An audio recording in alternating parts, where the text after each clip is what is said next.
नमस्कार दोस्तों, संस्कृत की लाइव क्लासेज में आपका स्वागत है। संस्कृत की लाइव क्लासेज में इससे पहले हमने वर्ण विचार चैप्टर को कंप्लीट कर लिया था और मैंने आपको कहा था कि संस्कृत वर्ण विचार में 2 या 3 प्रश्न वहाँ से पेपर में आते हैं। तो दोस्तों आज इसके साथ वर्ण विचार के साथ नेक्स्ट चैप्टर को हम कंप्लीट करने जा रहे हैं। दोस्तों उसका नाम है उच्चारण स्थान और उसके साथ हम प्रयत्न बढ़ेंगे जहाँ से पेपर में प्रश्न चाहे आप हिंदी में हो चाहे संस्कृत में हो, प्रश्न दोस्तों जरूर आते हैं और लगभग आप चाहे हिंदी के माध्यम से पढ़ो चाहे संस्कृत के माध्यम से पढ़ो, आपको पेपर में प्रश्न देखने को मिलेंगे। तो दोस्तों इसको अच्छे से याद कर लेना और आज ही सीख लेना।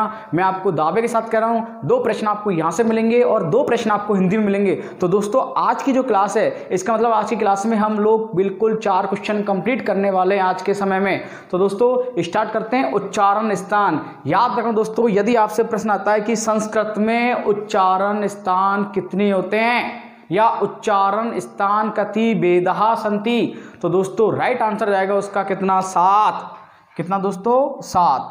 संस्कृत में जो उच्चारण स्थानों संख्या होगी वो होगी कितनी 7। यदि पाणिनि शिक्षा के अनुसार पेपर में प्रश्न पूछता है आपसे, किसके अनुसार, पाणिनि शिक्षा के अनुसार, कि पाणिनि शिक्षा के अनुसार प्रश्नों की जो संख्या होगी वो उच्चारण स्थानों संख्या होगी कितनी 8। कितनी होगी 8। एक बात याद रखना आप, यदि नॉर्मल वायदा यदि ऐसे ही पूछता है कि संस्कृत में उच्चारण स्थान कितने होते हैं तो 7 करना है। और प्रश्न की लैंग्वेज में यदि आपसे प्रश्न आ जाए कि पाणिनि शिक्षा के अनुसार उच्चारण स्थानों की संख्या, तो पाणिनि शिक्षा के अनुसार उच्चारण स्थानों की संख्या होगी वो कितनी होगी 8। पहले इसको क्लियर कर लेते हैं कि 7 कौन से और 8 कौन से। दोस्तों वैसे मैंने आपके सामने जो ये लिखे हैं 11 के समथिंग उच्चारण स्थान, इनको हम याद करते हैं पर लेकिन आपको याद रखना है कि यदि ऐसे पूछ रहा है 7 करना है, पाणिनि के अनुसार पूछता है तो अपने को 8 करना है। तो मैं पहले आपको क्लियर कर रहा हूँ, पाणिनि को नहीं, वैसे ही नॉर्मल में हम लोग पढ़ रहे हैं कि संस्कृत में उच्चारण स्थानों संख्या कितनी होगी। यदि आपसे पूछता है तो अपने को करना कितना दोस्तों 7 करना है। और इसको आप अभी याद कर लो कि 7 कौन कौन से। देखो दोस्तों पहले का नाम होगा कौन सा, कंठ। क्या होगा, कंठ। दूसरा कौन सा होगा, तालु। कौन सा होगा दोस्तों, तालु। तीसरा कौन सा होगा, मूर्धा। चौथा कौन सा होगा दोस्तों, दंता। पांचवा कौन सा होगा दोस्तों, ओष्ठ। क्या दोस्तों, ओष्ठ। और छठा कौन सा होगा दोस्तों, नासिका। और 7वां जो होगा दोस्तों, जिह्वा मूलम। दोस्तों 7 हो गए, कंठ हो गया, तालु हो गया, मूर्धा हो गया, दंत हो गया, ओष्ठ हो गया, नासिका हो गया और दोस्तों क्या हो गया, जिह्वा मूलम हो गया। यदि प्रश्न आ जाए निम्न में से उच्चारण स्थान कौन सा नहीं है, मान लो ऑप्शन में कंठ दिया है, तालु दे दिया, मूर्धा दे दिया है और एक मान लो दोस्तों कंठोष्ठम दे दिया है, दोस्तों 7 होता है। और यदि पाणिनि शिक्षा के अनुसार पूछता है, पाणिनि शिक्षा के अनुसार उच्चारण स्थानों की संख्या, तो संस्कृत में उच्चारण स्थानों की संख्या दोस्तों कितनी जाएगी 8। क्या आंसर होगा दोस्तों उसका 8। और 8 में जो दोस्तों उसका नाम होगा कौन सा, उरस। क्या दोस्तों क्या नाम होगा उसका, उरस। याद रखना आप, यदि पाणिनि शिक्षा के अनुसार पूछता है तो 8 होगा। इसको मैं अभी आपको क्लियर करूंगा कि उरस में उच्चारण स्थान कौन सा, ऐसे कौन से वर्ण हैं जो उच्चारण स्थान में आते हैं। उरस का मतलब होता है दोस्तों हृदय से निकले हुए वर्ण, अंदर से निकले हुए वर्ण।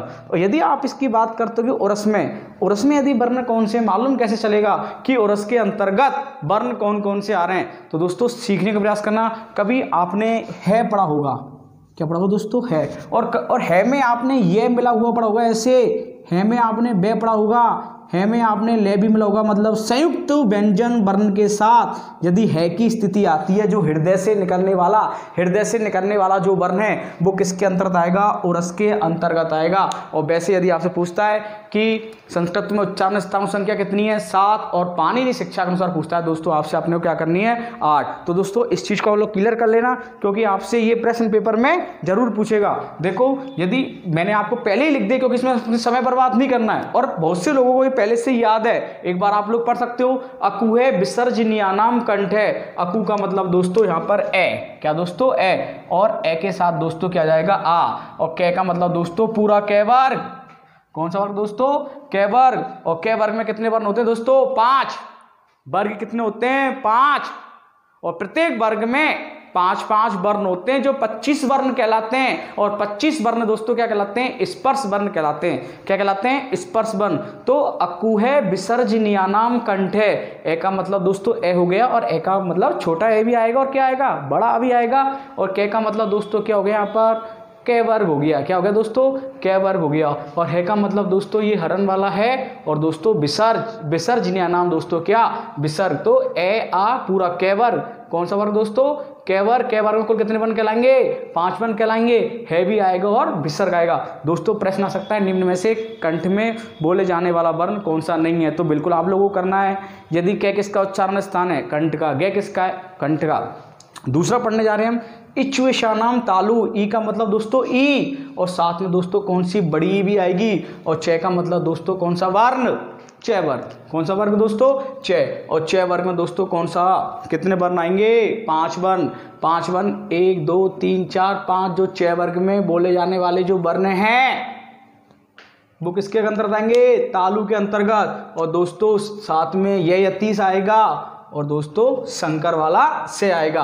तो इच्छुषानाम तालु बहुत बार पेपर में आ जा चुका है कि से का उच्चारण स्थान कौन सा है? तालु। मैं भी बता रहा हूं आपको तीनों प्रकार के से याद रख के जाना, पेपर में गलत नहीं हो जाए कि से का उच्चारण स्थान कौन सा है, से का कौन सा है और से का कौन सा है। तो दोस्तों यदि आपसे ये वाला से पूछ रहा है कौन सा? शंकर वाला से, तो शंकर से वाले का राइट आंसर जाएगा दोस्तों कौन सा? तालु। नेक्स्ट सूत्र पढ़ते हैं दोस्तों ऋटुर्षानाम मूर्धा। ऋटुर्षानाम मूर्धा। री का मतलब दोस्तों दोनों प्रकार की री आएगी, छोटी री और कौन सी दोस्तों? बड़ी री। और देखो टू का मतलब दोस्तों टे वर्ग। टे ठे डे डे ने टे वर्ग आएगा, साथ में रे आएगा और दोस्तों से षटकोण आएगा। देखो और लास्ट में दोस्तों अणे वाला आएगा ने। देखो री आया, बड़ी री आया, टे वर्ग आया पूरा, टे ठे डे ढे और ने, और दोस्तों साथ में रे भी आ गया और क्या आ गया? शे आ गया। तो दोस्तों क्या आंसर हो जाएगा इसका? ऋटुर्षानाम मूर्धा। और दोस्तों इसमें ये वाला ने भी आएगा, ध्यान रखना। वैसे नासिका में आता है ये, पर लेकिन स्पेशली मैं आपको बता दूंगा कि पेपर में यदि ऐसा आता है तो दोनों में आ रहा है तो अपने को क्या करना है पहले अभी आप लोग सीखो। दोस्तों अगला सूत्र है ऋतुर्षानाम दंता। लिरी। लिरी का मतलब दोस्तों लिरी एक ही होती है, लिरी एक ही होगी। मैंने आपको पहले वर्ण विचार में क्लियर कर दिया कि लिरी कभी दीर्घ नहीं होती। लिरी कभी भी दीर्घ नहीं होती, या तो प्लुत होती है या ह्रस्व होती है। तो लिरी आ जाएगा दोस्तों। साथ में कौन सा आ रहा है दोस्तों? टू पूरा ते वर्ग आएगा। देखो ते थे दे दे ने, और दोस्तों साथ में ले लट्टो ले, और दोस्तों क्या? स्लेट वाला से। तो ये वाला से पूछता है तो क्या आंसर आएगा दोस्तों? तालु। ये षटकोण वाला से आता है दोस्तों, क्या जाएगा इसका आंसर? मूर्धा। और से स्लेट आता है दोस्तों, क्या जाएगा इसका आंसर? दंता। क्लियर हुआ? यदि अब आपसे पूछता है, देखो दोस्तों अगला नेक्स्ट सूत्र उपपदमानीयानाम ओष्टौ। उपपदमानीयानाम ओष्टौ। उ और दोस्तों क्या? छोटा उ और बड़ा उ, पूरा पे वर्ग, पूरा पे वर्ग। और दोस्तों मैंने आपको जिव्या मूल्यम और उपपदमानीय वर्ण विचार में क्लियर किया था कि पे और फे से पहले, किससे पहले दोस्तों? पे से पहले ये वाला निशान और फे से पहले ये वाला निसर्ग। ये निशान कौन से दोस्तों? अर्ध विसर्ग के निशान। कौन से निशान है दोस्तों? ये अर्ध विसर्ग के निशान। देखो दोस्तों यूं हाथ से हमने विसर्ग लगा, इसको ऐसे आधा काट दिया, इसको ऐसे काट दिया, तो अर्ध विसर्ग का निशान कहलाता है। पे और फे से पहले यदि अर्ध विसर्ग का निशान आए तो दोस्तों राइट आंसर होगा उसका कौन सा? ओष्टौ। और के और खे से पहले, किससे पहले दोस्तों? के और किससे पहले? खे से पहले। के और खे से पहले यदि वर्ण आता है तो राइट आंसर होगा उसका दोस्तों कौन सा? जिव्या मूल्यम। अब आपको याद रखना है कि पे और फे, क्या? पे और फे। पे और फे से, वैसे पे फे उपपदमानीय ओष्टौ, पे और फे से पहले यदि आधा वर्ण आ जाता है अर्ध विसर्ग तो तब भी कौन सा कहलाएगा? ओष्ट कहलाएगा। दोस्तों स्पेशली सूत्र 5 वर्ण होते हैं यम गण नम। 5 वर्ग के पंचम अक्षर जो कहलाएगा वो नासिका का है। दोस्तों अब आपके साथ समस्या आएगी, यम गणनम 1 2 3 4 5, इसके लिए अलग से उच्चारण स्थान बनाया गया है नासिका। अब आप लोग सोचोगे कि यार नासिका में ये भी, इसमें भी आ रहा है, ये कंठ में आ रहा है, ये इच्छुषानाम तालु, उपपदमानीय ओष्टौ कंठ में। दोस्तों ये किस में आएगा? मूर्धा में। और ये किस में आ रहा दोस्तों? तालु में। अब आपसे पेपर में प्रश्न आ गया, जैसे यही पूछ लिया कि अणे किसका उच्चारण स्थान है, किसका उच्चारण स्थान है। तो दोस्तों यदि आपसे इस तरीका से यदि प्रश्न पेपर में आता है, ऑप्शन में मान लो ये वाला ने है और ऑप्शन में आपसे यहाँ पर तालु भी दे दिया और नासिका दे दिया, तो दोस्तों सबसे पहले आपको नासिका करना है, याद रखना, क्योंकि अलग से इसके लिए स्पेशल सूत्र बना गया है, क्योंकि इसके उच्चारण स्थान 2 हैं, इसके उच्चारण स्थान 2 हैं। पेपर में प्रश्न आ सकता है ऐसे कितने वर्ण हैं? जिनके उच्चारण स्थान 2 है। तो दोस्तों राइट आंसर जा रहा है, देखो यहाँ से कितना 5, यम गण नम, 1 2 3 4 5 नासिका। अगला सूत्र देखो दोस्तों, ए दैतौ कंठ तालु, ए दैतौ कंठ तालु, 2 उच्चारण स्थान, एक ही वर्ण को बोलना, एक जो वर्ण है 2 उच्चारण स्थान से उसका उच्चारण होगा। ए दैतौ कंठ तालु, दोस्तों ए और आई, ए और क्या आई, ए आई का जो उच्चारण स्थान होगा वो होगा दोस्तों क्या, कंठ तालु। क्या हो दोस्तों, कंठ और तालु से, कंठ और तालु से बोले जाने वाले जो वर्ण है दोस्तों, सिर्फ और सिर्फ उनकी संख्या कितनी है, 2। कितनी संख्या है, 2। प्रश्न आ जाए कंठ तालु से बोले जाने वाले वर्णों की संख्या कितनी, 2, ए और आई। आगे देखो दोस्तों, ओ दौतु, क्या दोस्तों, ओ दौतु। यदि आपसे पेपर में प्रश्न आ रहा है ओ दौतु, सीखने प्रयास करना। ओ दौतु, ओ दौतु मतलब दोस्तों दोनों ओ, छोटा ओ और बड़ा ओ, मतलब ओ और औ। ओ दौतु कंठोष्टम, कंठ प्लस ओष्ठ, कंठ प्लस ओष्ठ। यहां पर दोस्तों इससे भी जो बोले आने वाले जो वर्णों की संख्या है वो कितनी होगी दोस्तों, 2 होगी। एक बार संधि में मैं आपको याद रखाऊंगा, कंठ प्लस ओष्ठ। दोस्तों वैसे तो ए के बाद यदि ओ आता है तो वृद्धि संधि होनी चाहिए, 2 मात्रा आनी चाहिए, पर लेकिन दोस्तों यहां पर ये अपवाद है। जब संधि पढ़ाऊंगा तब मैं आपको पढ़ाऊंगा, क्योंकि कंठ प्लस ओष्ठ, ए प्लस ओ बराबर क्या, औ आना चाहिए, पर लेकिन यहाँ पर ऐसा नहीं है। इसको हम लोग अच्छे से पढ़ेंगे जब मैं आपको संधि पढ़ाऊंगा, इसको अच्छे से सीखना है। अभी सिर्फ इतना याद रखना है कि ओ दौतु, ओ प्लस औ, जो ओ कंठ तालु से जो बोले जाने वाले जो वर्णों की संख्या वो कितनी होगी दोस्तों, 2। दोस्तों एक स्पेशली पेपर में बार बार आता है, मैंने कई बार पेपर में देखा हुआ है कि स्पेशल ओनली वे, ऐसा मात्र उच्चारण स्थान जिसका सिर्फ ओनली एक ही आता है, बकारस्य दंतोष्टम, दंत प्लस ओष्ठ, ये भी अपवाद संधि में आता है। बकारस्य दंतोष्टम, जो बैक का उच्चारण स्थान होगा वो होगा दोस्तों कौन सा, दंतोष्टम। कौन सा होगा दोस्तों, दंतोष्टम। और दोस्तों नासिका अनुस्वारस्य, नासिका अनुस्वारस्य, और जो दोस्तों अनुस्वार का उच्चारण स्थान होगा, किसका उच्चारण स्थान, अनुस्वार का, क्या आंसर होगा दोस्तों उसका, नासिका। प्रश्न आ जाए अनुस्वार का उच्चारण स्थान, तो क्या राइट आंसर होगा दोस्तों उसका, नासिका। अब नेक्स्ट बचता दोस्तों जिह्वामूल्य से जिह्वामूलम, जिह्वामूल्य से जिह्वामूल्यम।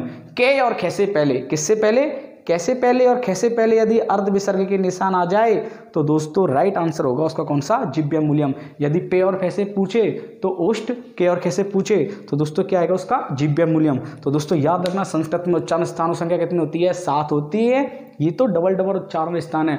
और यदि पाणिनि शिक्षा के अनुसार पूछे तो दोस्तों क्या आंसर आएगा उसका, 8। और 8वां उच्चारण स्थान दोस्तों क्या है, उरस। उरस में कौन सा वर्ण आएगा, जो है से मिला हुआ जो व्यंजन वर्ण है, ये हो सकता है, वे हो सकता है, रे हो सकता है, ले हो सकता है, तो दोस्तों वो किसकी श्रेणी में आएगा, उरस के अंतर्गत। अच्छे से याद रखना दोस्तों, 2 प्रश्न संस्कृत में और 2 प्रश्न आपको हिंदी में मिलेंगे यहाँ से। तो दोस्तों 4 क्वेश्चन आपके बहुत इंपॉर्टेंट है यहाँ से। अभी हमारे उच्चारण स्थान कंप्लीट हो गए। जो हम पढ़ने जा रहे हैं 2 प्रश्न यहाँ से भी अपने को पेपर में मिलते हैं देखने को। तो चर्चा करते हैं यत्न या प्रयत्न। याद रखना पेपर में यत्न आ जाए या प्रयत्न आ जाए एक ही बात है, घबराना नहीं है। देखो शुरुआत करते हैं अपन यत्न से और प्रयत्न से। यत्न या प्रयत्न, प्रश्न की लैंग्वेज कि यत्न कति भेदाः सन्ति, यत्न कितने प्रकार के होते हैं। तो राइट आंसर आएगा दोस्तों क्या, 2 प्रकार के। यत्न या प्रयत्न कितने प्रकार के होते हैं, 2 प्रकार के। जो पहला यत्न है वो उसका नाम क्या है, आभ्यंतर यत्न। क्या, आभ्यंतर यत्न। दूसरा कौन सा जो यत्न है वो है कौन सा, बाह्य है। कौन सा मित्रों, बाह्य। देखो याद रखना प्रश्न आ जाए आभ्यंतर यत्न है उसके भेद कितने, 5 प्रकार के। कितने, 5 प्रकार के। और जो बाह्य प्रयत्न है उसके जो भेद कितने, 11 प्रकार के। एक एक चीज को मैं आपको अच्छे से समझा दूंगा और पेपर में आपका प्रश्न कभी भी गलत नहीं होगा। इस चीज को आप विशेषकर याद रखना कि आभ्यंतर प्रयत्न 5 प्रकार के और बाह्य प्रयत्न अपने कितने, 11 प्रकार के। यदि अपन चर्चा करते हैं कि आभ्यंतर यत्न, आभ्यंतर यत्न की अपन चर्चा करते हैं तो पहला जो यत्न आता है वो आता है स्पर्श। कौन सा, स्पर्श। स्पर्श में कुल वर्णों संख्या कितनी आती है दोस्तों, 25। ये चीज़ हम पहले भी क्लियर कर चुके हैं वर्ण विचार में। कैसे लेकर मैं तक के जितने भी वर्ण आते हैं वो किसके अंतर्गत आएंगे, आभ्यंतर के अंतर्गत। याद रखना स्पृष्टम आएगा पेपर में, स्पर्श वन या स्पृष्टम कि का आदयो अवसान है वर्ण है। कितने होंगे, का आदयो मतलब पेपर में आएगा के आदि। देखो उधर समझने का प्रश्न करना, का आदयो के आदि जो वर्णों की संख्या होती है वो कितनी होती है, 25 वर्ण। और उसको अपन क्या कहेंगे, स्पर्श कहेंगे या क्या कहेंगे अपन, स्पृष्टम। एक ही बात है, याद रखना स्पर्श वर्ण या कौन से स्पृष्टम पेपर में आए संस्कृत में, तो अपने को गलत नहीं करना है। दूसरा जो अपन चर्चा करने जा रहे हैं अभ्यंतर के अंतर्गत, दूसरा है ईषत स्पृष्टम। याद रखना दूसरा जो क्या नाम होगा उसका, ईषत स्पृष्टम। ईषत स्पृष्टम, ईषत स्पृष्टम की अपन चर्चा करते हैं। ईषत स्पृष्टम जो वर्णों की संख्या है, इसके अंतर्गत आपको पता है कौन से वर्ण आते हैं, अंतस्थ वर्ण आते हैं। कौन से आते हैं दोस्तों, अंतस्थ वर्ण आते हैं। याद रख के जाना आप, ईषत स्पृष्ट में जो वर्णों होंगे वो कितने होंगे, कितने वर्ण होंगे, 4। और ईषत स्पृष्ट के अंतर्गत जो वर्णों की संख्या होगी वो कितनी होगी, 4। ये, वे, रे और क्या, ले। तो इस चीज़ को भी आप विशेषकर याद रख के जाना कि ईषत स्पृष्टम जो वर्णों की जो संख्या होगी वो कितनी होगी, 4। अब जो अपने बात करने जा रहे हैं तीसरा है कौन सा, विव्रत। कौन सा, विव्रत। विव्रत के अंतर्गत दोस्तों क्या आते हैं, स्वर आते हैं। क्या आते हैं, स्वर। और पेपर में प्रश्न आ जाए अच की संख्या कितनी होती है, 9। कितनी होती है, 9। ये अपन क्लियर कर चुके हैं वर्ण विचार वाले चैप्टर में। जिन लोगों ने वर्ण विचार की चैप्टर की वीडियो नहीं देखी है वो क्लास वहाँ पर देख सकते हैं। चौथा अपन जो पढ़ने जा रहे हैं ईषत विव्रत। क्या तुम मित्रों, ईषत विव्रत। ईषत विव्रत के अंतर्गत आएंगे वो कौन से वर्ण आएंगे, आप लोगों को मालूम है अच्छे से, ऊष्म वर्ण आएंगे।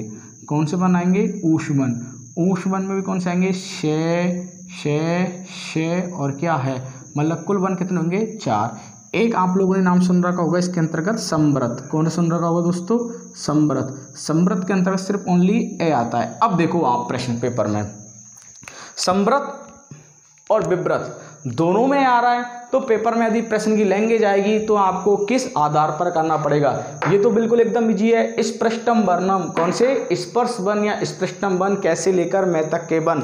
जैसे पेपर में आपसे, पेपर में सिर्फ यही पूछ लिया उसने, जैसे आपको दे दिया दे वर्ण दे दिया, तय वर्ग का कौन सा दे दिया, दे वर्ण दे दिया, कि बताओ कि जो अभ्यंतर प्रयत्न के अंतर्गत दे किसके अंतर्गत आएगा, स्पर्श के अंतर्गत आएगा, या निम्न में से स्पष्ट वर्ण में बोने जाने वाला वर्ण है वो कौन सा नहीं है। जैसे आपको क्या दे दिया, पे दे दिया, ते दे दिया और मान लो उसने शे दे दिया, इस प्रकार से वर्ण दे दिया और पेपर में आ गया कि निम्न में से स्पष्टम वर्ण कौन सा नहीं है। तो अपने क्या बताया, देखो कैसे लेकर मैं तक के कुल वर्ण होते हैं कितने, 25, पंचविंशति। कितने, पंचविंशति। के आ गया, पे आ गया, ते आ गया, ये किस में आएगा, ऊष्म वर्ण में। और ऊष्म वर्ण किस में आता है, ईषत विव्रत में आता है।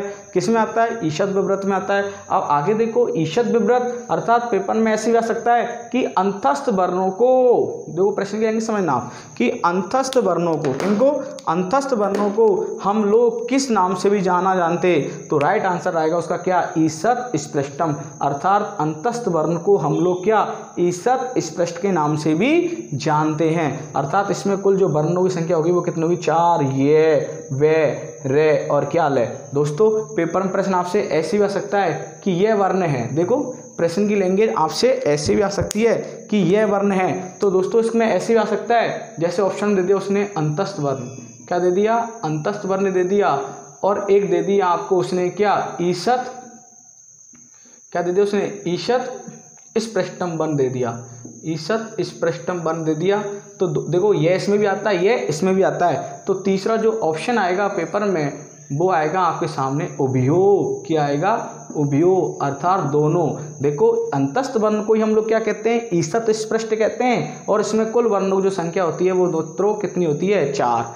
अब सबसे बड़ी समस्या आती है कि विव्रत में भी स्वर आ रहे हैं और संवृत में सिर्फ ओनली ए आ रहा है। संवृत में भी क्या आ रहा है, ए आ रहा है। पहले इन दोनों क्लियर करने से पहले इसको एक बार देख लो, उसको मैं आपको अच्छे समझा दूंगा कि पेपर में किस प्रकार से आपको कैसे करना है। ईषत विव्रत, ईषत विव्रत में जो वर्ण आएंगे वो कौन से आएंगे, ऊष्म वर्ण आएंगे।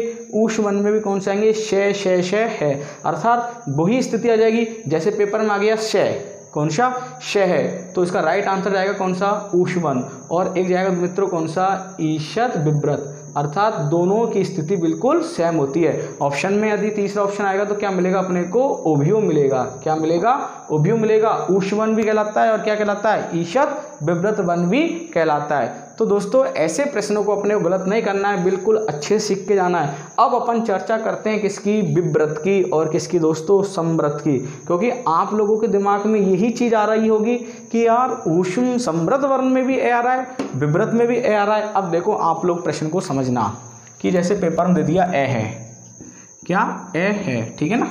प्रश्न की लैंग्वेज कैसे हो सकती है, ऑप्शन में मान लो यहाँ पर आपको उसने संव्रत भी दिया है, क्या दिया उसने, संव्रत भी दिया है, और दूसरा ऑप्शन उसने आपको विव्रत भी दिया है। दो तो है ही नहीं है, दो में से करना अपने को, संव्रत या कौन सा करना है अपने को, विव्रत करना है। अब अपने को सीधा सा सीखना है कि यदि पेपर में प्रश्न आता है, यदि इसके बाद आ जाता है ए प्रक्रिया दशा में है, प्रक्रिया दशा में, देखना प्रक्रिया दशा में ए के बाद प्रक्रिया दशा शब्द लिखा होना जरूरी है। यदि ए के बाद प्रक्रिया दशा आता है तो दोस्तों राइट आंसर जाएगा उसका क्या, विव्रत। और ए के बाद यदि प्रयोग दशा लिखा आता है, क्या लिखा आता है, प्रयोग दशा लिखा आता है, तो राइट आंसर जाएगा कौन सा, संव्रत।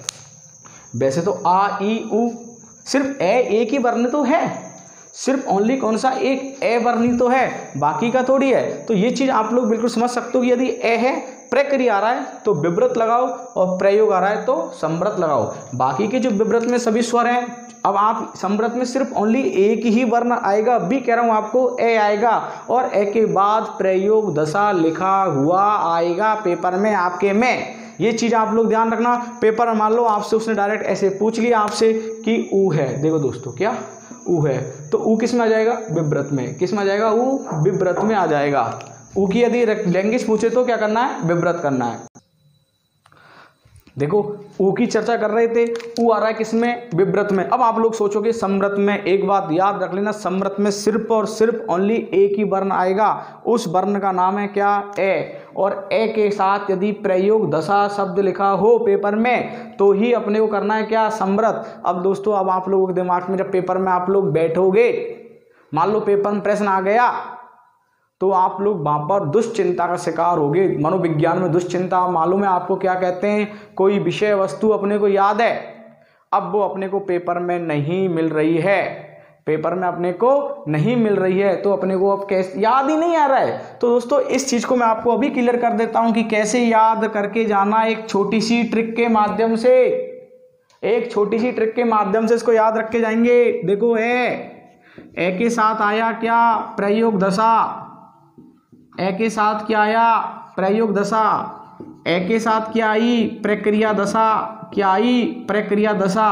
हमने बात की जहाँ प्रयोग दशा आ रहा है वहाँ पर शब्द आ रहा है संव्रत, क्या आ रहा है दोस्तों, संव्रत। और प्रक्रिया दशा आ रही है, वहाँ पर जो शब्द आ रहा है वो आ रहा है कौन सा, प्रयोग, विव्रत शब्द आ रहा है, क्या आंसर आ रहा है उसका, विव्रत। अब देखो आप लोग सीखोगे कैसे, प्रक्रिया में ई की मात्रा आ रही है, प्रक्रिया में किसकी मात्रा आ रही है, ई की, विव्रत में भी किसकी मात्रा आ रही है, ई की। तो समझ लेना दोस्तों, प्रक्रिया ई, विव्रत में भी क्या आई, ई। तो पेपर में अपने को गलत नहीं करना है, बचा बचा कौन सा अपने पास, संव्रत। तो राइट आंसर जाएगा यदि प्रयोग दशा, यदि आपको याद हो जाए कि ए प्रयोग दशा में, तो आंसर क्या जाएगा, संव्रत। प्रक्रिया यदि आप भूल जाओगे ए प्रक्रिया दशा में, वैसे तो भूलने वाली आवश्यकता ही नहीं है, पर लेकिन बाय द वे आप लोगों से प्रश्न यदि भूल रहे हो कि अब क्या करें, ऐसी स्थिति आ जाती है, इसमें देख लेना विव्रत में भी ई आ रही है, बिल्कुल ऑटोमेटिक है। और बाकी के जितने भी जो स्वर हैं वो सबके सब स्वर किस में जाएंगे, विव्रत के अंतर्गत जाएंगे।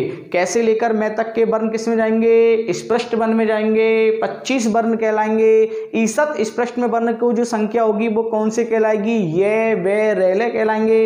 विव्रत में सभी स्वर आ रहे हैं, ईसत विव्रत में शे शे है, मतलब ऊष्वर आ रहे हैं। संव्रत में सिर्फ ओनली एक ही अक्षर आ रहा है ए, जो ए आएगा वो किस दशा में आएगा, प्रयोग दशा में, प्रक्रिया दशा में आए तो विव्रत आए। अब जो अपन बात करने जा रहे हैं नेक्स्ट चैप्टर की, इसी के अंतर्गत बाह्य प्रश्न, पेपर में कई बार आ चुका है, थर्ड ग्रेड से लेकर बड़ी बड़ी एग्जामों में। और दोस्तों आपके हिंदी में भी यदि प्रश्न आए तो गलत नहीं करना है। प्रश्न की लैंग्वेज की जो बाह्य जो यत्न होते हैं, कौन से बाह्य जो वर्ण होते हैं या प्रयत्न होते हैं, उनकी संख्या कितनी होती है, उनकी संख्या कितनी होती है। तो दोस्तों राइट आंसर है उसका कौन सा, एकादश अर्थात 11। कौन सा दोस्तों, 11 की बाह्य प्रयत्नों की जो संख्या होगी वो कितनी होगी, 11। अब इसको क्या है कि ना बहुत से लोग भूल जाते हैं कि यार तीसरा चौथा पांचवा वर्ण किस में आएगा, पहला दूसरा किस में आएगा, दूसरा चौथा कौन सा आएगा, 3 4 5 किस्में आएंगे, पहला दूसरा कौन सा, पहला तीसरा पांचवा किस्में, दूसरा चौथा किस्में। तो बिल्कुल घबराना नहीं है, ट्रिक के साथ इसको पढ़ा दूंगा।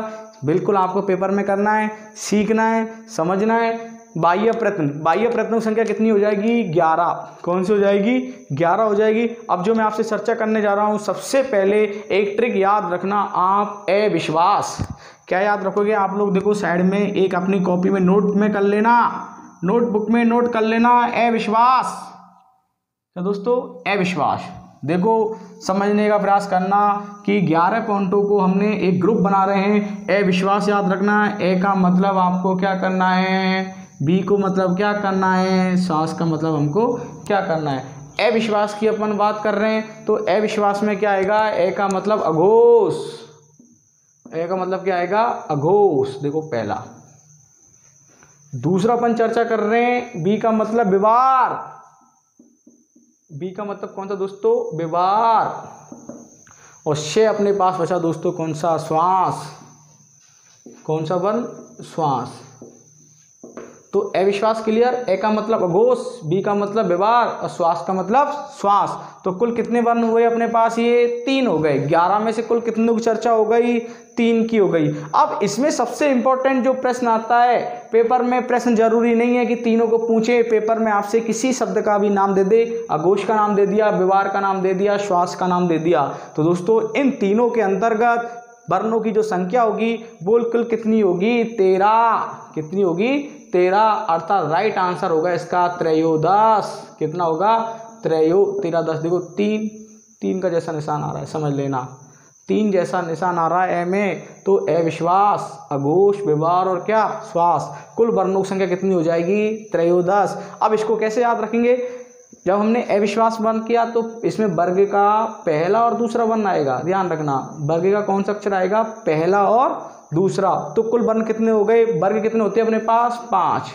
कितने होते हैं, 5। और अपन ने बात की वर्ग का कौन सा अक्षर, पहला और दूसरा, मतलब 2 वर्ण ही होते हैं। तो 5 दूनी 10 और इसके साथ 3 वर्ण और कहलाएंगे। वो जो वर्ण कहलाएंगे कौन से कहलाएंगे, शे, शय और क्या, शय। तो कहने का मतलब ये कि अघोष, व्यवहार और श्वास के अंतर्गत अर्थात अविश्वास के अंतर्गत कुल वर्णों की जो संख्या होगी वो 13 होगी, जिसमें वर्ग का पहला और कौन सा, दूसरा वर्ण होगा। वर्ग का पहले दूसरे की अपन बात करें तो पहले दूसरे में जैसे मान लो के हो गया, के हो गया, चे हो गया, छे हो गया, जे हो, जैसे छे हो गया, जैसे टे हो गया, टे हो गया, ते हो गया, ते हो गया, पे हो गया और क्या, फे हो गया। वर्ग के पहले और दूसरे अक्षर, वर्ग कितने होते हैं, 5। कुल वर्ण कितने, 2। पहला और दूसरा 10 और शे कितने वर्ण, 3। तो कुल कितने वर्ण हुए, 13। पेपर में आ गया ये ठे, क्या आ गया, ठे। कौन सा वर्ण है, अघोष भी है, व्यवहार भी और कौन सा है, श्वास है। मतलब अविश्वास की श्रेणी में जो अघोष, व्यवहार और श्वास है, जो वर्ण इसमें होगा वही वर्ण इसमें होगा, वही वर्ण इसमें होगा। अर्थात पेपर में जैसे मान लो आपने उसको दे दिया गे, क्या दोस्तों गे है, क्या गे कौन सा अक्षर आता है, तीसरा। अर्थात इसमें नहीं होगा, फिर दूसरा देखेंगे। दोस्तों गे घड़ी दे दिया उसने, क्या इसमें, क्या गे घड़ी कौन सा है, चौथा वर्ण है, वो इसमें नहीं है। मान लो जैसे झंडा दिया तो क्या इसमें ये है, क्या नहीं है। क्या उसने आपको वे दे दिया, क्या इसमें है, क्या नहीं है। इसमें सिर्फ और सिर्फ वर्ग का पहला अक्षर और ओनली कौन सा, दूसरा अक्षर, साथ में तीनों प्रकार के शय, वो किसके अंतर्गत आएंगे, अविश्वास के अंतर्गत आएंगे। अघोष, व्यवहार और कितना, श्वास। और सबसे अच्छी बात, इसमें कुल वर्णों की संख्या यदि पूछे आपसे 13 करना है, कितना करना है, 13 पूछ रहा है। और यदि मान लो एक प्रेम से उसने प्रश्न आपको ऐसे दे दिया कि जैसे अघोष दे दिया, मान लो व्यवहार दे दिया या श्वास दे दिया, इसमें जो प्रत्याहार आता है वो कौन सा प्रत्याहार आता है, तो दोस्तों राइट आंसर जाएगा उसका कौन सा, खर प्रत्याहार। क्या राइट आंसर जाएगा उसका, खर। जैसे आ गया, खर प्रत्याहार के अंतर्गत नहीं है, खर प्रत्याहार के अंतर्गत नहीं है। ऑप्शन में अघोष दिया, व्यवहार दिया, श्वास दे दिया, चौथा ऑप्शन उसने आपको घोष दे दिया। क्या दे दिया, घोष दे दिया। वही कैंडिडेट इसको सही करवाएगा जिसको सूत्र याद है अविश्वास। क्या याद है, अविश्वास। ए का मतलब अघोष, बी का मतलब व्यवहार और श्वास का मतलब क्या, श्वास। अर्थात खर प्रत्याहार से बोले जाने वाले जो बाह्य प्रत्यय है, अघोष हो गया, व्यवहार हो गया, श्वास हो गया। खर प्रत्याहार में कुल वर्णों की संख्या कितनी आएगी दोस्तों, 13 आएगी, जिसमें से वर्ग का पहला और दूसरा और तीनों प्रकार के शय अक्षर आते हैं। अब जो नेक्स्ट अपन चर्चा करने जा रहे हैं इसके अंतर्गत 3 हम लोगों ने पढ़ लिए। अब एक और सूत्र आप याद रखो, एक ट्रिक, घोषणा। क्या याद रखोगे आप लोग मेरे से? घोषणा, अच्छे से याद रख के जाना। 3 पढ़े। चौथा का मतलब देखो दोस्तों, घू का मतलब घोष वर्ण, कौन से वर्ण हुए? घोष वर्ण हुए। 5वां वर्ण कौन सा हुआ दोस्तों? से का मतलब संभार, कौन सा दोस्तों? संभार। और 6 का मतलब दोस्तों तीसरा हुआ जो ने का मतलब नाद। अब देखो घोषणा, सबसे पहले जो इंपॉर्टेंट प्रश्न आता है कि घोषणा के अंतर्गत कुल वर्णों की संख्या होगी वो कितनी होगी? 20। कितनी होगी? 20 होगी। 20। कुल वर्णों की संख्या कुल कितनी हुई? 20। किसके अंतर्गत? प्रश्न आ जाए घोष से बोलने जाने वाले, संभार से बोले जाने वाले, नाद में से, ऑप्शन में तीनों में से कोई सा भी एक आएगा। तो याद रखना कुल वर्णों की जो संख्या होगी वो कितनी होगी? 20 होगी। अब आपने अविश्वास में क्या पढ़ा था? पहला दूसरा पढ़ा था। अविश्वास में क्या पढ़ा था? पहला दूसरा। अब घोषणा में क्या पढ़ेंगे हम? वर्ग का कौन सा अक्षर? तीसरा, चौथा, 5वां, 7 में हम पढ़ेंगे ये, वे, रे, ले और क्या है? देखो पांतिया 15, 15 और 5 कितने हो गए? 20 हो गए। 15 और 5 कितने हो गए? 20 हो गए। तो घोषणा के अंतर्गत, घोष के अंतर्गत, संभार के अंतर्गत, नाद के अंतर्गत कुल वर्णों की संख्या हुई 20। और साथ में आ जाएंगे अपने पास क्या? ये, वे, रे, ले, है। इसी में आएंगे जैसे पेपर में आप गया आपसे दे, क्या आ गया? दे। अब दे कौन सा अक्षर है? तीसरा। दे कौन सा अक्षर हुआ? तीसरा। तो किसके अंतर्गत आएगा? घोषणा के अंतर्गत। और मान लो दोस्तों मैंने आपके सामने रख दिया खे। क्या रख दिया? खे। क्या खे इसके अंतर्गत आएगा? क्या खे कौन सा अक्षर है? दूसरा। खे कौन सा अक्षर है? दूसरा। तो दूसरा किसके अंतर्गत आता है? अविश्वास के अंतर्गत। पहला और कौन सा? दूसरा। अर्थात ये इसके अंतर्गत नहीं आएगा। एक बात याद रखना, इसको अच्छे से पढ़ के जाना। घोषणा में कुल वर्णों की संख्या 20। 20 रुपए की घोषणा, 20 रुपए की घोषणा की। और जो भी जब उसने घोषणा की तो बालक ने हंस के नहीं घोषणा की। मान लो कोई दान रुपए देता है तो हंस के देता है, तो इसमें कौन से वर्ण आ जाएंगे दोस्तों? हस प्रत्याहार के वर्ण आएंगे। कौन से वर्ण आएंगे? याद रख लेना। जिस व्यक्ति ने घोषणा की है 10 रुपये, चाहे उस यहाँ पर जो घोषणा होगी वो 20 रुपए की होगी। ध्यान रखना, 10-5 रुपए की नहीं होगी आपके अनुसार। मतलब 20 रुपए की घोषणा हुई। और जो व्यक्ति ने घोषणा की वो कैसे की? उसने हंस के ने की। हंस का मतलब होता है हस प्रत्याहार, घोषणा का मतलब होता है घोष, संवाद और नाद। और कितने रुपए की घोषणा की उसने? 20 रुपए की घोषणा की। 20 का मतलब इसमें कुल वर्ण कितने आएंगे? 20 वर्ण आएंगे। और 20 वर्ण के अंतर्गत वर्ग का तीसरा, चौथा और कौन सा? 5 आएंगे। और साथ में ये, वे, रे, ले और क्या आएंगे? है आएंगे। दोस्तों घोषणा कंप्लीट हो गई 20 रुपए की। और 20 रुपए की घोषणा की वो कैसे की? आप लोगों ने हंस के की। इसका मतलब हंस प्रत्याहार के वर्ण आ गए आपके इसके अंतर्गत। और उसमें कौन से वर्ण आए आपके? खर प्रत्याहार के अंतर्गत। तो दोस्तों 3 और 3 कितने? 6। 3 और 3 कितने हो गए? 6 हो गए। अब कितने बचे अपने पास? 5 बचे। कितने? 5। कितने बचे अपने पास? 5। अब एक तो दोस्तों आपने नाम सुन रखा होगा अल्पप्राण। क्या पढ़ रखा होगा? अल्पप्राण। ये तो बिल्कुल आपको लोग क्लियर याद होगा। अल्पप्राण 6 हो गए, ये 7 और मान लो 8 अपन लोग पढ़े कौन सा? महाप्राण। क्या पढ़े हम लोग? महाप्राण। अल्पप्राण में जो वर्ण आते हैं, अल्पप्राण में जो वर्ण आते हैं वो कौन सा आएगा? अल्प का मतलब कम, कम से लेना है शुरू से। अल्प का मतलब एक, अल्प का मतलब एक, कम लेना है। मतलब कहने का मतलब ये कि एक, तीसरा और कौन सा? 5वां वर्ण आएगा। कम वाले वर्ण आएंगे, शम वाले वर्ण नहीं आएंगे। वर्ग का पहला वर्ण, तीसरा वर्ण और कौन सा वर्ण? 5वां। तो ये तो वर्ण हो गए कुल कितने? 15। और इसके साथ इसमें 4 वर्ण और आते हैं। यदि आपको पता हो तो अल्पप्राण के अंतर्गत ये, वे और क्या? रे। ये, वे, रे और क्या? ले। कुल 15 प्लस 4 बराबर कुल कितने वर्ण हो गए? 19 वर्ण हो गए। कितने वर्ण हो गए दोस्तों? कुल कितने वर्ण हुए? 19 वर्ण हुए। अल्पप्राण के अंतर्गत प्रश्नों की संख्या आए, वर्णों की संख्या तो कितनी करनी है अपने को? 19 करनी है। 20 में से एक कम 19, अर्थात 1, 3 और क्या? 5। 1, 3, 5 का मतलब आप लोग समझ रहे हो? 1, 3, 5 का मतलब आप लोग अच्छे से समझ रहे होंगे। एक मतलब वर्ग का, जैसे मान लो ये मैंने आपको गे दिया। क्या दिया? गे दिया।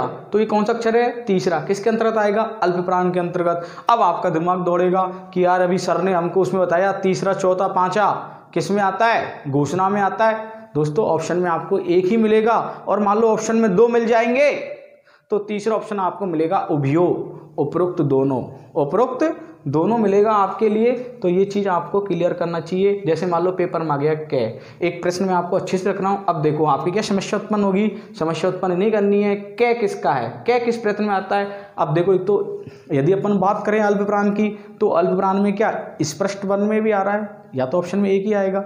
और अभी अपन बात करें कौन सी, अविश्वास में, अविश्वास का मतलब अघोष, व्यवहार और श्वास में भी आ रहा है ये पहला दूसरा वर्ण, और इसके अंतर्गत भी आ रहा है, किसके अंतर्गत, अल्प प्राण के अंतर्गत भी आ रहा है। तो ये चीज़ अपने को सीख के जानी है। पेपर बनाने वाला कुछ भी दे सकता है, जैसे आ गया ए के है, ऑप्शन दे दिया आपको स्पृष्टम वर्ण, क्या दे दिया, स्पृष्टम वर्ण, ठीक है। जो मैं आपको दूसरा दे दिया उसने श्वास, क्या दे दिया, श्वास। तीसरा दे दिया अल्प प्राण, क्या दे दिया, अल्प प्राण। और चौथा दिया उसने उपरोक्त सभी की कह है ओनली, ऐसे नहीं दिया उसने। अभ्यंतरण, प्रत्यन और बाह्य प्रत्यन नहीं दिया, वो तो अपन फिर चार्ट लेंगे। यदि अभ्यंतरण यत्न की बात कर रहा है तो 5 में से निकालना है, और बाह्य प्रत्यन की बात कर रहा है तो 11 में से निकालना है। अब यहाँ पूछ रखे है क्या कैस में आता है, नहीं आता है, आते हैं कैसे लेकर 25 तक के वर्ण। क्या श्वास में नहीं आता, वर्ग का पहला और दूसरा वर्ण आता है। अल्प प्राण में कौन सा आता है, पहला और तीसरा, 5वां वर्ण आता है। तो राइट आंसर जाएगा फिर इसका क्या, उपरोक्त सभी। तो इस चीज को भी आपको पेपर में देखना है कि पेपर में अपने से प्रश्न कैसे पूछ रहा है। तो अल्प प्राण के अंतर्गत वर्ग का पहला, तीसरा और कौन सा, 5वां वर्ण बोलेगा। और कुल ये वेरेले 4 अक्षर और आएंगे, जो कुल वर्णों की संख्या कितनी हो जाएगी, 19। अब अपन जो बात करने जा रहे हैं नेक्स्ट है कौन सा, महाप्राण। किसकी बात करने जा रहे हैं हम लोग, महाप्राण। महाप्राण में कुल वर्णों की संख्या होती है कितनी, 14। कितनी होती है, 14। अल्प प्राण में पहला, तीसरा, 5वां पढ़ लिया। अल्प प्राण में कौन सा पढ़ा, पहला, तीसरा और कौन सा, 5वां। तो महाप्राण में वर्ण जो होंगे वो कौन सा हो जाएगा, दूसरा और कौन सा, चौथा। साथ में ऊष वर्ण आ जाएंगे, शे आ जाएगा, शे आ जाएगा, से आ जाएगा, और क्या आ जाएगा, है आ जाएगा। शे शे शे है, शल प्रत्याहार में जो वर्ण आते हैं ये। देखो अब क्या है कि ना, महाप्राण का तो सीधा सा तरीका है, दूसरा और चौथा वर्ण। एक और ट्रिक बता देता हूं कि अंग्रेजी का अक्षर एच आ जाता है। जिस वर्ण में अंग्रेजी का एच अक्षर आए वो महाप्राण के अंतर्गत आएगा। जैसे मैंने आपके सामने शब्द लिखा घे और एक शब्द लिख दिया गे, गे क्या आता है, जी। देखो एच नहीं आएगा इसमें, और घे किससे मिलके बनेगा, जी और किससे, एच से।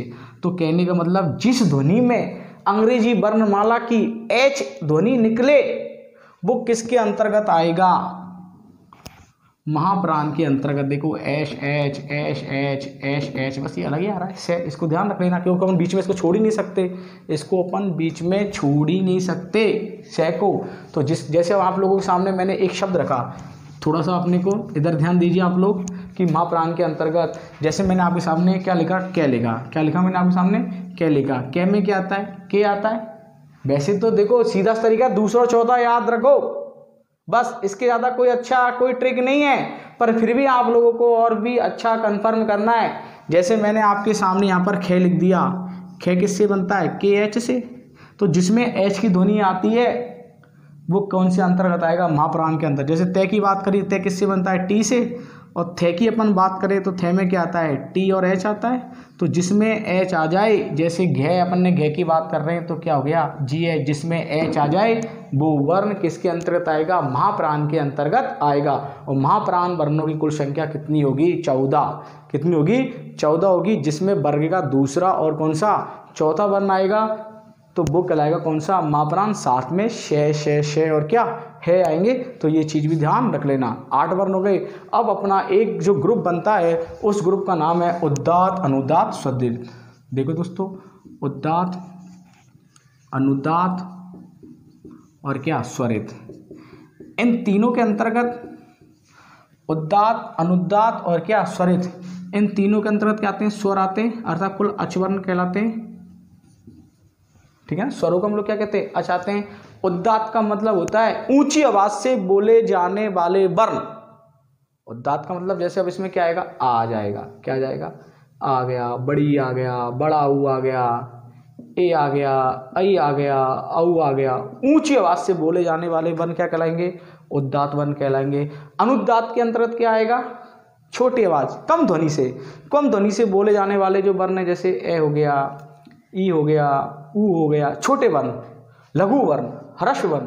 कौन से वर्ण, लघु वर्ण, या कौन से वर्ण आएंगे, ह्रस्व वर्ण आएंगे। और अनुदात्त के अंतर्गत, उदात्त के अंतर्गत आएंगे जो वो वर्ण कहलाएंगे, वो वर्ण कहलाएंगे कौन से दोस्तों, दीर्घ वर्ण। कौन से वर्ण कहलाएंगे, दीर्घ वर्ण कहलाएंगे। और स्वरित के अंतर्गत ऐसे वर्ण जिसमें उदात्त और अनुदात्त, क्या, उदात्त और क्या, अनुदात्त दोनों का ही सम्मिलित हो, वो कहलाएंगे क्या, स्वरित वर्ण।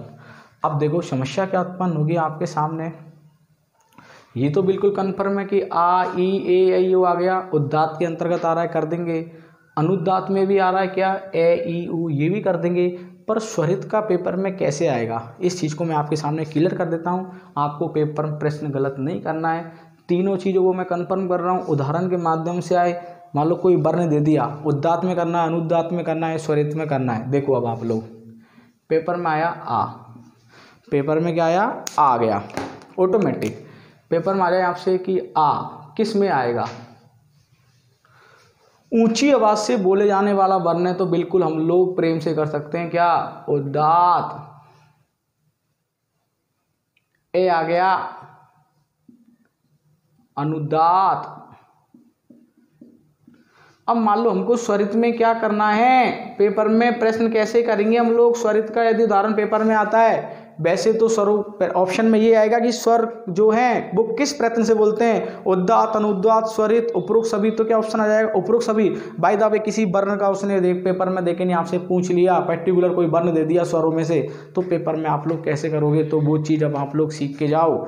देखो यदि मैंने आपके सामने यहाँ पर ए लिखा हुआ है, क्या लिखा हुआ है, ए लगा हुआ है, ए के ऊपर मैं खड़ी पाई लिख देता हूँ एक ऐसे, ए के ऊपर मैंने क्या लिख दिया, खड़ी पाई लिख दिया, तो वर्ण कहलाएगा वो कौन सा, स्वरित वर्ण।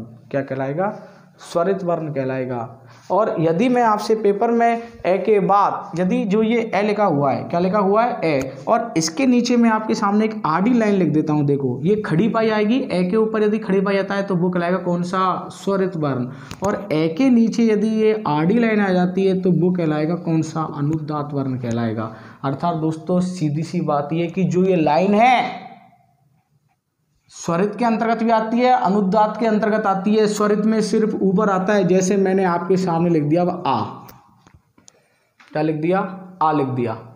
इसमें कोई खड़ी पाई है क्या, आड़ी खड़ी पाई नहीं है, तो आ किस में आ जाएगा, उदात्त में, ऊंची आवाज से बोले जाने वाला वर्ण है।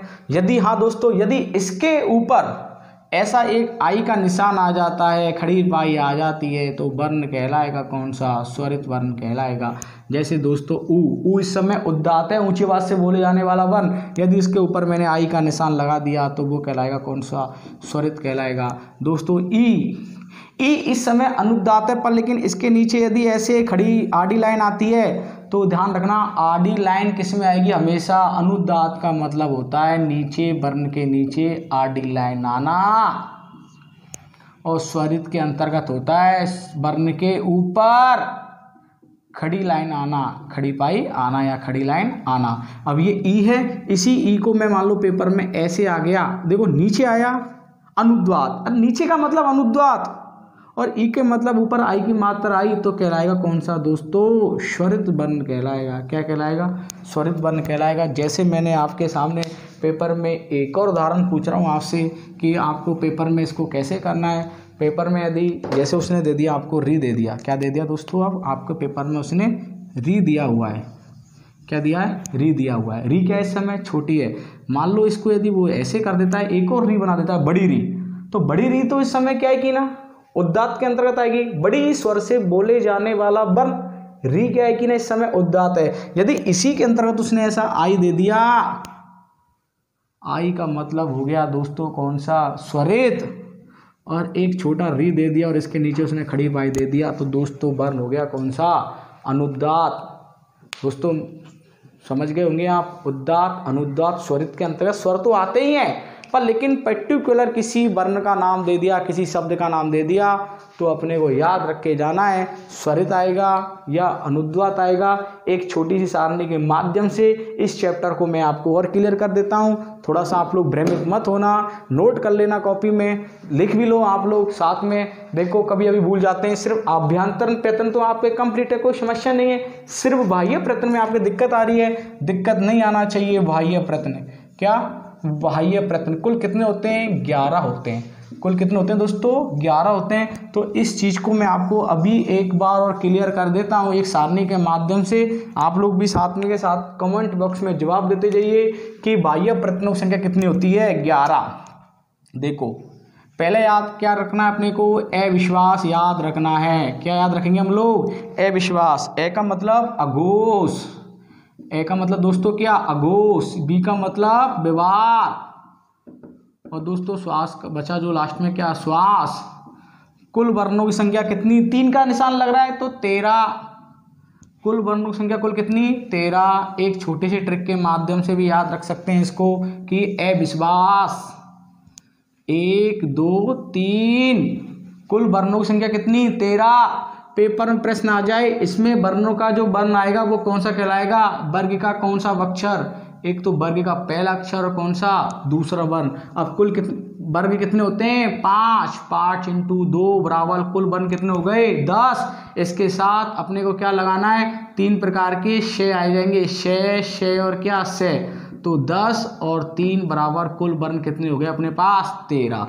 और एक भी याद रख सकते हो कि जो इसमें जो वर्ण कहलाएंगे वो कौन से वर्ण कहलाएंगे, खर प्रत्याहार के वर्ण आएंगे। अब दूसरा ट्रिक याद रखो, घोषणा। मैंने क्या बताया, घोषणा कितने रुपए की करनी है अपने को, 20 रुपए की। और जो घोषणा भी करनी है वो रो के करनी है, हंस के करनी है, हंस के करनी है। इसका मतलब हंस प्रत्याहार, घू में क्या गया, घोष आ गया। जैसे से ये वाला ले लो आप, से का मतलब संभार हो गया, क्या हो गया, संभार हो गया। ना का मतलब नाद हो गया। इसमें अब कौन से वर्ण बचे, बीच के दूसरे और कौन से दोस्तों, चौथा वर्ण। कौन सा, दूसरा, तीसरा और कौन सा, पांचवा वर्ण। और साथ में क्या जाएंगे इसमें, ये, वे, रे, ले और क्या है, अर्थात दोस्तों कुल वर्ण ये कितने हो गए, 3। वर्ग कितने हुए, 5 × कितने, 3 बराबर 15। और ये कितने, 1 2 3 4 5, 15 और 5 बराबर कुल कितने वर्ण हो गए अपने पास, 20 हो गए। अब जो तीसरी बात करने जा रहे हैं अपने पास, एक शब्द है कौन सा, अल्पप्राण। कौन सा, अल्पप्राण। अल्पप्राण में क्या आएगा, कुल वर्णों की संख्या कितनी होगी, वर्णों की संख्या अल्पप्राण में पूछ रहा है तो अल्पप्राण कम 1, 20 में 1 कम अल्पप्राण, तो वर्ग का पहला, तीसरा और कौन सा, पांचवा। साथ में आपके साथ अल्पप्राण में क्या जाएंगे, ये भी आ जाएगा, बे भी आ जाएगा, रे भी आ जाएगा और ले आ जाएगा। तो 5 15, 5 × 3 बराबर 15। कुल वर्ण 4 और कुल कितने हो गए अपने पास, 19 हो गए। 15 + 4 बराबर 19। एक लास्ट और बचा हुआ है अपने पास, आपने सुना होगा, उसका नाम क्या है, महाप्राण। क्या, महाप्राण। जो महाप्राण में जो वर्ण आएंगे वो कौन से आएंगे, 14 वर्ण। वर्ग का दूसरा और कौन सा, चौथा। और इसके साथ क्या, शे और क्या है, कुल 2 वर्ण आ रहे हैं, 5 × 2 बराबर 10। और ये 4 वर्ण हो गए तो कुल कितने कहलाए अपने पास, 14 वर्ण कहलाए। कितने कहलाए, महाप्राण की ट्रिक क्या है, जिसमें एच आता है, जिसमें इंग्लिश भाषा का क्या आता है, एच आता है, वो कहलाएगा क्या, महाप्राण। और दोस्तों एक जो अपन पढ़ने जा रहे हैं लास्ट के अंतर्गत, एक जो अपन पढ़ने जा रहे हैं वो है कौन सा, अलग से ट्रिक, अलग से लिख लेना या तो इसको, या इसके साथ ही मैं आपको लिख देता हूँ, उदात्त, अनुदात्त और क्या, स्वरित। उदात्त, अनुदात्त और क्या, स्वरित। उदात्त, अनुदात्त, स्वरित की हम लोग बात करने जा रहे हैं तो इसमें कुल क्या आएंगे, स्वर आएंगे। क्या आएंगे, स्वर। और मैं आपको पहले ही क्लियर कर रहा हूं कि स्वर पेपर में पूछता है, अच पूछता है तो अच की संख्या कितनी होती है अपने पास, 9 होती है। अच की संख्या कितनी होती है, 9 होती है। यदि इस चीज को भी अपने को क्लियर करना है कि जिसकी उदात्त तो क्या हो गया, ऊंचे आवाज से बोले जाने वाला वर्ण, और अनुदात्त में क्या आएगा, खड़ी अनुदात्त। ये लिख लेना आप लोग कॉपी में कि अनुदात्त की वर्ण के नीचे, किसके नीचे, वर्ण के नीचे, अनुदात्त का मतलब होता है हमेशा नीचे आडी लाइन आएगी। क्या आएगी, आडी लाइन आएगी। तो जैसे पेपर में आया आपके सामने ए आ गया, इसके नीचे आडी लाइन आ गई, देखो ए। अब थोड़ा सा पूर्व ज्ञान में चलो, ए का मतलब समृत में भी आया, विव्रत में भी आया। यदि इसी प्रश्न को पेपर में पूछता है समृत, ए का मतलब होता है समृत में प्रयोग दशा, ए के बाद यदि प्रक्रिया आए तो विव्रत, और दोस्तों ए के नीचे यदि आडी लाइन आ जाए तो कहलाएगा कौन सा, अनुदात्त। और दोस्तों एक बचा कौन सा, स्वरित। क्या बचा अपने पास, स्वरित। स्वरित में क्या आएगी, वर्ण के ऊपर, किसके ऊपर, वर्ण के ऊपर खड़ी पाई, ऐसे आएगी, ये खड़ी पाई, जैसे ए के ऊपर ये आ गया। तो दोस्तों मानता हूँ ये वीडियो आपका क्लियर हो गया। इस क्लास के माध्यम से आपने अपने प्रयत्न को, उच्चारण स्थान को कंप्लीट कर लिया होगा। तो दोस्तों अब जो संस्कृत की नेक्स्ट क्लास लगेगी उसका आप लोग वेट करना। अभी जो अपने पढ़ा है उच्चारण स्थान, इसको आप अच्छे से क्लियर कीजिए। दोस्तों क्लास आपको पसंद आई है तो इसको ज़्यादा से ज़्यादा लाइक कीजिए। चैनल यदि सब्सक्राइब नहीं किया है तो चैनल को सबसे पहले सब्सक्राइब करो, जिससे आपको रीड का संपूर्ण संस्कृत का ज्ञान पढ़ाया जा सके। Thank you. ओहो गुरुजी।